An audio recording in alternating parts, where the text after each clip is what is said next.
Hello students, welcome back to our channel. I am Saili Jadhav, your guide for pharmacy education and competitive exam.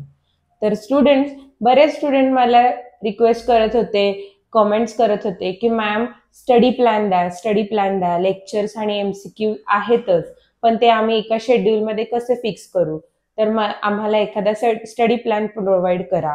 तर मी आज घेऊन आली आहे तुमच्यासाठी 90 days study plan. Proper study plan आहे. 90 days मध्ये MPSC drug inspector 2025 ही exam कशी crack करायची याचा हा संपूर्ण स्टडी प्लॅन आहे. तर चलो without any further due let's get started. Step 1, understand the syllabus. पहिल्यांदा आपल्याला सगळं स्टार्ट करण्याआधी, प्रिपरेशन स्टार्ट करण्याआधी सिलेबस अंडरस्टँड करायचा आहे. आपल्याला जो सिलेबस MPSC ने प्रोव्हाइड केलाय तो जुना सिलेबस आहे 2015 चा. त्याच्यामध्ये अजून त्यांनी काही ऍडिशन्स दिलेले नाहीयेत. तरी जर तुम्हाला फुल सिलेबस ब्रेकडाऊन पाहिजे असतील विथ रिसेंट अपडेट्स तर मला कमेंट करा, मी त्याच्यावर पण व्हिडिओ बनवेन. पण सध्या सिलेबस मध्ये काय 70% question will be on core pharmacy subjects like pharmacology, physiology, pathophysiology, microbiology and pharmaceutical jurisprudence. ह्या 5 कोर फार्मसी सब्जेक्टवर तुमचे 70% क्वेश्चन येणार आहे. तुमचे 20% क्वेश्चन येणार general science and current subject.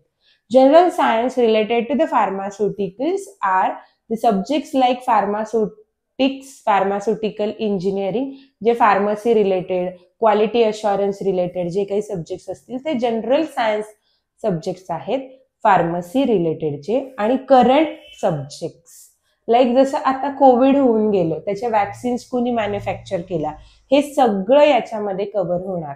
जर तुम्हाला याच्यावर सेपरेट व्हिडिओ पाहिजे असेल तर मला सांगा, मी एकदम सिलेबस ब्रेकडाऊनचा सेपरेट व्हिडिओ बनवेन. आणि 10% क्वेश्चन येणार तुमचे स्कॅटर्ड टॉपिक्स. स्कॅटर्ड टॉपिक्स म्हणजे काय, इंटेलिजन्स वगैरे, त्याचे बुद्धिमत्ता रिलेटेड जे क्वेश्चन्स असतात जे नॉर्मली कोणत्याही कॉम्पिटेटिव्ह एक्झाम मध्ये असतात ते 10% क्वेश्चन्स येणार आहेत. तर आधी आपण सिलेबस अंडरस्टँड करून घेतलाय. 70% कोर सब्जेक्ट्स आहेत.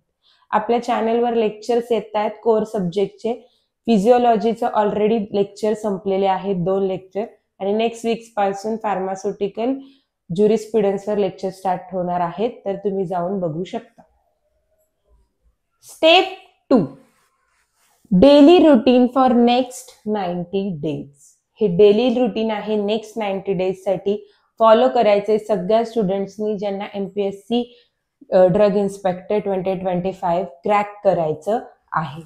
मॉर्निंग रुटीन मध्ये काय, फ्रेश माइंड असणारे मॉर्निंगला तर कोणतंही थिअरी रिडिंग स्टार्ट करायचं 1.5 आवर्ससाठी. 1.5 आवर्ससाठी थिअरी रिडिंग स्टार्ट करायचं. फॉर एक्झाम्पल फिजिओलॉजी घेतलंय, फार्मास्युटिकल ज्युरिस्प्रुडन्स घेतलंय, तर त्याच्या रिलेटेड एखादा कन्सेप्ट थिअरॉटिकली रीड करायचं डेली मॉर्निंग मध्ये 1.5 आवर्स. नंतर आफ्टरनूनला थोडी स्लीपी फिलिंग असते, थोडी झोप येत असते जेवण वगैरे करून, तर MCQ सॉल्व्ह करायचे. MCQ सॉल्विंग करायचं आहे 1 आवर. ओके. त्याच्यासोबत तुम्ही खूपच झोप येते वगैरे तर MCQ सॉल्विंग सोबत तुम्ही न्यूज पण बघू शकता, ज्याच्यामुळे तुम्हाला करंट अफेअर्स समजतील. ज्याच्यावर रिडिंग केले त्याच्यावरच MCQ सॉल्व्ह करायचे 1 आवर, ज्याच्यामुळे कन्सेप्ट स्ट्रॉंग होईल जे काय मॉर्निंगला रीड केले त्यावर. नेक्स्ट इव्हिनिंग नाईटला काय, रिव्हिजन. सकाळी जे काय वाचले त्याच्या प्रॉपर शॉर्ट नोट्स प्रिपेअर करायच्यात, फ्लो चार्ट्स प्रिपेअर करायचेत, समरी शीट प्रिपेअर करायच्या. जसं मी पहिल्यापासून सांगत आले, स्वतःच्या समरी शीट्स आणि शॉर्ट नोट्स पाहिजेत ज्या युजफुल होणार आहेत एंडच्या 15 to 20 डेजला रिव्हिजन करण्यासाठी. तर टोटल किती आवर स्टडी करायचंय डेली, फक्त आणि फक्त 4 आवर्स. सो काही जणांचं म्हणणं असेल की आम्ही जॉब करतोय आणि जॉब सोबत स्टडी करतोय, तर तुम्हाला जर खरंच एक्झाम क्रॅक करायची आहे तर नेक्स्ट 90 डेज साठी तुम्हाला डेली 4 आवर्स स्टडी करणं इम्पॉर्टंट आहे. याच्यामध्ये तुम्ही प्लस मायनस करू शकता. थिअरी प्रॉपर रिडिंग करण्याच्या ऐवजी तुम्ही आपले लेक्चर्स बघा, त्या थोड्याशा वेळामध्ये लेक्चर बघा, थोडं रीडिंग करा, म्हणजे तुम्हाला अभ्यास होईल. बसमधनं इकडून तिकडून ट्रॅव्हलिंग करताना आपले MCQचे व्हिडिओज बघा, लेक्चर्स बघा आणि त्यावरच जाऊन घरी जाऊन MCQ सॉल्व्ह करा आणि बघायचं की खरंच आपल्याला किती समजलं लेक्चरमध्ये. Okay. 4 hours smart study is greater study than 20 hour hard study. सकाळपासून संध्याकाळपर्यंत आम्ही फक्त अभ्यासच करतोय तरी आम्हाला 0 आउटपुट आहे, कारण आम्ही स्मार्ट स्टडी करतच नाहीये. ओके. डेली फक्त आपल्याला 4 hours स्टडी पाहिजे. तुम्ही तुमच्या हिशोबाने थोडं प्लस मायनस करा, बट मिनिमम 4 hours आपले लेक्चर्स बघायचे, न्यूज बघायच्या मधल्या वेळात. Okay. Step 3, weekly targets for full syllabus. Weekly targets कसे? आता first 30 days, middle 30 days and last 30 days असे 30 डेजचे वीकली टार्गेट्स काय आहेत? एका 30 days मध्ये आपण जर बघितले तर आपल्याला 4 weeks मिळतात. तर तसंच first 30 days like first month is for foundation study. Basics clear करायचे, त्याच्यामध्ये आपल्याला फाउंडेशन स्टडी करायचा आहे. त्याच्यामध्ये वीक 1 मध्ये आपल्याला घ्यायचंय फिजिओलॉजी. फिजिओलॉजीमध्ये blood, cardiovascular system, respiratory system. Week 2 मध्ये घ्यायचंय फार्माकोलॉजी, ज्याच्यामध्ये ANS and CNS acting drugs cover करायचे आहेत तुम्हाला. नंतर वीक 3 मध्ये jurisprudence, drug and cosmetic act, pharmacy act, PCI आणि अजून रिलेटेड टू द ज्युरिस्प्रुडन्सचे जे टॉपिक आहेत ते सगळे कव्हर करायचे वीक 3 मध्ये. वीक 4 मध्ये रिव्हिजन प्लस आपल्याला मॉक टेस्ट द्यायच्या आहेत. ऍटलिस्ट 2 ते 3 मॉक टेस्ट एका मंथमध्ये, एका फर्स्ट 30 days मध्ये आपल्याला द्यायच्या आहेत. तेव्हाच आपल्याला समजणार आहे की आपण किती अभ्यास करतोय आणि त्याचं किती आउटपुट आपल्याला मिळणार आहे.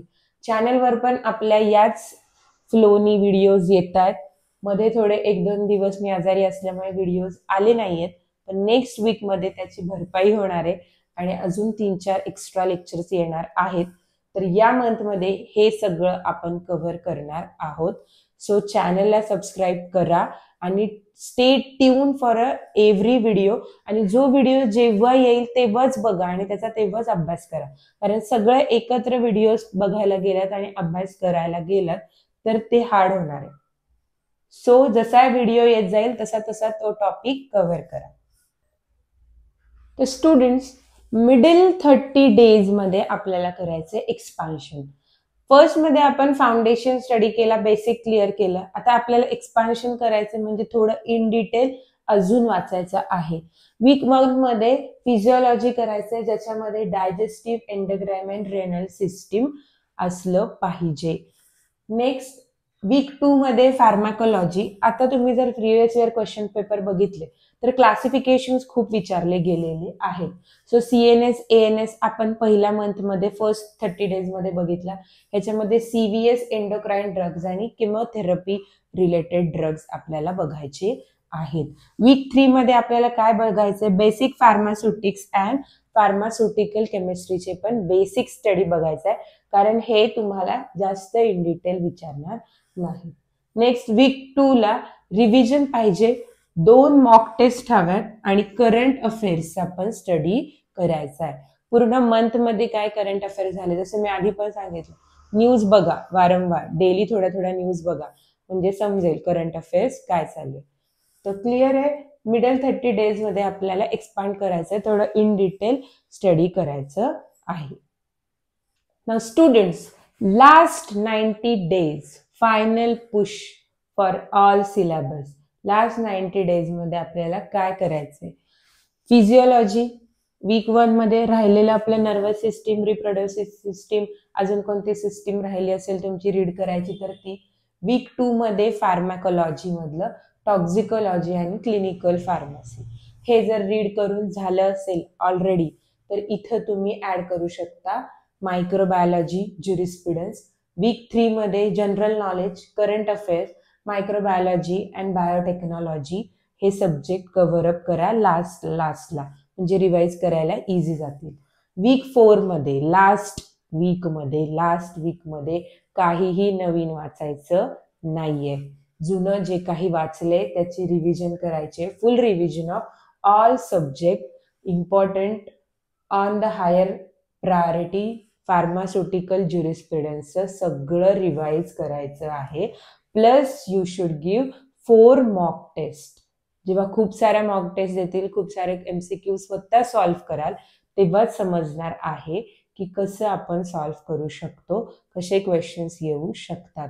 तो आपला हा 30 डेजचा वीकली टार्गेट, फुल सिलेबस असा आपल्याला कव्हर करायचा आहे.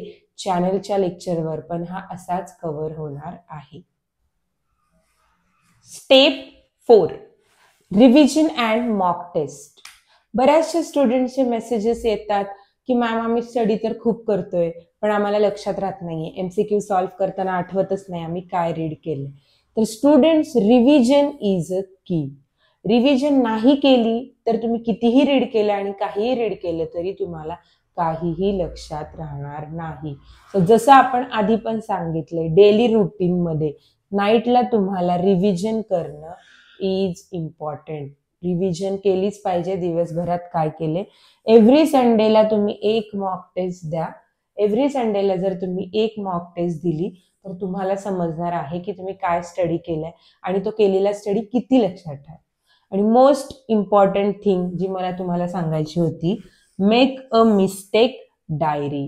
मिस्टेक डायरी बनवाय, ज्याच्यामध्ये जेव्हा केव्हा MCQ द्याल, जेव्हा केव्हा रिवाइज कराल, त्याच्यामध्ये तुम्ही असे पॉइंट द्याल की हे माझे चुकतायत, इथं मला इम्प्रूव्ह करायची गरज आहे.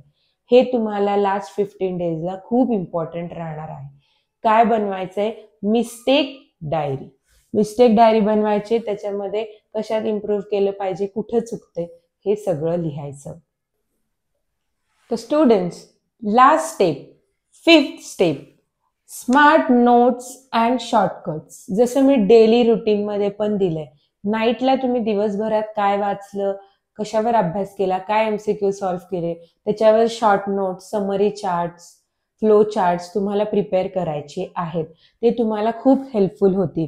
आपल्याला फक्त 1 पेज समरी नोट बनवायचे आहे फॉर ईच टॉपिक्स. छोटे छोटे टॉपिक्स घ्यायचे आणि त्याच्यावर 1 पेज बनवायचे. फॉर एक्झाम्पल आपण ब्लडवर आपण 2 लेक्चर घेतले, तर 2 लेक्चर बघितले, त्याच्याबद्दल थोडंसं थेरॉटिकली रीड केलं. त्याच्यामध्ये आपल्याला काय लिहायचं नोट्समध्ये? फक्त element, that is composition of blood, blood groups, coagulation process and diseases. Enough आहे. ब्लड टॉपिक अंडर हे 4 टॉपिक एका पेजमध्ये शॉर्ट नोट्समध्ये बसून जातात. So you can prepare that. And 30 to 40 sheets you should prepare. 30 to 40 sheets you can revise in last 15 days.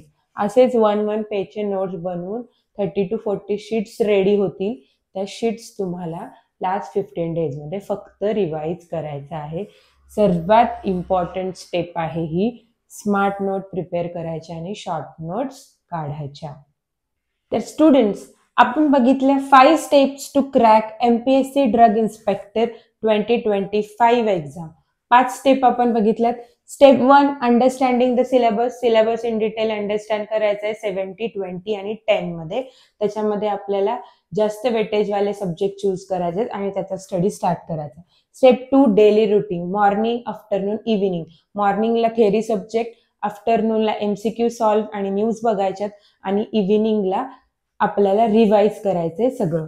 Then step 3, 90 डेजचा weekly study plan आपण दिलाय, ज्याच्यामध्ये 30 मध्ये डेज डिवाइड केले. फर्स्ट आपल्याला फाउंडेशन, बेसिक स्टडी करायचंय, देन एक्सपान्शन अँड लास्टली आपल्याला करायचंय 3rd मंथमध्ये लास्ट 30 डेजमध्ये रिव्हिजन. स्टेप 4 मध्ये आपण बघितलं रिव्हिजन आणि मॉक टेस्ट करायचे. बऱ्याच स्टुडंट म्हणतात की रिव्हिजन होत नाही, त्याच्यामुळे आम्हाला आठवत नाही, तर कसं रिवाइज करायचं हे आपण बघितलं. देन स्टेप 5 मध्ये short notes, flow chart prepare करायचे. शॉर्ट नोट्स आणि फ्लो चार्ट प्रिपेअर करायचे. 1 पेज समरी बनवायचे एका टॉपिकसाठी. जसं मी सांगितलं, ब्लडसाठी कोॲग्युलेशन, एलिमेंट्स, ब्लड बँक, एवढं सगळं एका पेजमध्ये बसवायचं. असं 30 to 40 शीट्स प्रिपेअर करायच्या आहेत. तर स्टुडंट्स, इथं मी कम्प्लीट स्टडी प्लॅन दिलेला आहे तुम्हाला 90 डेजसाठी. जर एक्झाम क्रॅक करायची असेल तर हा सिलेबस फॉलो करा. हा व्हिडिओ तुम्हाला हेल्पफुल वाटला असेल तर लाईक करा, सबस्क्राईब करा आणि शेअर करा. अजून कशावर तुम्हाला व्हिडिओज पाहिजे असतील तर मला कमेंट करा, मी ते पण बनवेन. तर students, all the best. Stay tune for next video. Bye bye.